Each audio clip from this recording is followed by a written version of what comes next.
Hi, I'm Miss Carly. I'm Miss Silvana. Welcome to our summer reading program, Tales and Tales. And we're ready to have fun with Activity 6 from our free Grab and Go activity kits. A special thanks to our friends of the Buckeye Public Library for sponsoring these free kits.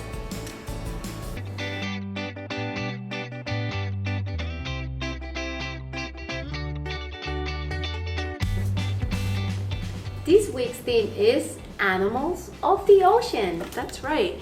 And the Pacific, Atlantic, Indian, Arctic, and Southern Oceans connect the 7 continents. And they cover over 71% of the Earth's surface. Wow, that's cool, Miss Carly. The ocean is home to coral, jellyfish, clams, crabs, squid, sharks, dolphins, whales, and many others. That's right. And today we're going to show you how to make your own salty sea creatures. Cool. The supplies you will need this week from your kit are glue, your salty sea creature template, salt, and your watercolor paints.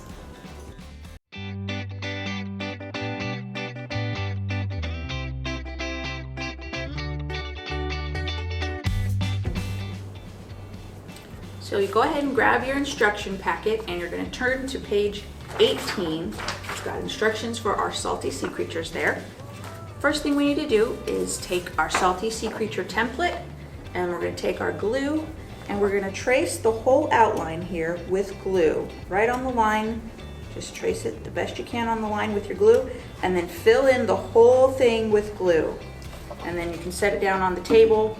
Now you're going to take your salt and going to pour it over the glue. It doesn't matter if it spreads out, it's fine. You're just going to pour it over there. Make sure you save enough to do your other creature. And then once you've done that, you can just dump off the excess salt into the trash can there, or if you want to save it, you can pour it onto a piece of paper so you can reuse it. Either way, once you've done that, you'll have your salty sea creature. It'll be white, but now we're ready to paint it. So we'll take our watercolor paints, and you want to put a little bit of water in each of your paints so that it's pretty watery, and then you'll take your paintbrush and dab it onto the salt there, and the wetter that your brush is, the more you'll be able to see the colors expand as you're putting them on there. Yeah, and just be creative. You can use any colors that you want. You can make purple, starfish, you can make a pink one, an orange one. Just use your creativity. That's right. And once this one's all done, then you can move on to the second one. You want to do them one at a time so that the glue doesn't dry too fast before you get done with it. So I've got my finished one here. I did my starfish and my seahorse, and then I decided to add some extra seaweed here with my leftover salt. And those turned out real great, and that's our salty sea creature. Yeah, those are really cute, Miss Carly. And here is a bonus challenge. If you have more salt at home, create another sea creature that you learn about, like an octopus, shark. Yeah, that sounds like a great idea. Once you've completed your activity, take a photo of your project and email it to library@buckeyeaz.gov to earn 15 points towards your end of summer reading goal of 1,000 points so you can earn prizes. Or you can bring it into the library or bookmobile to earn 25 points.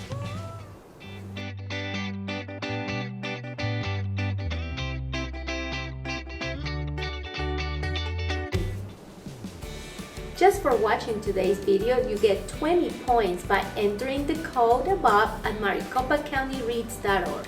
And July is Parks and Rec Month, and the library would like to join in the celebration by offering bonus activities. This week, let's have fun with splash pad critters. Most animals are adapted to live in or near a body of water, such as a lake, river, or ocean. What would a creature adapted to live in a splash pad look like? Draw or write about a critter that lives in a splash pad. What would it do all day? Would it fly with wings? Swim with fins? Would it will have scales like a fish? Or waterproof fur like an otter? What do you think? I know. What do you guys think? Email us or bring your activity to earn 25 bonus points. That's a great way to celebrate Parks and Rec Month. We hope you guys had fun creating your salty sea creatures. Make sure to check out all of the fun activities in your packet about animals of the ocean, including recommended books, definitions, reflection questions, games, and more. We'll see you guys next week. See you next week.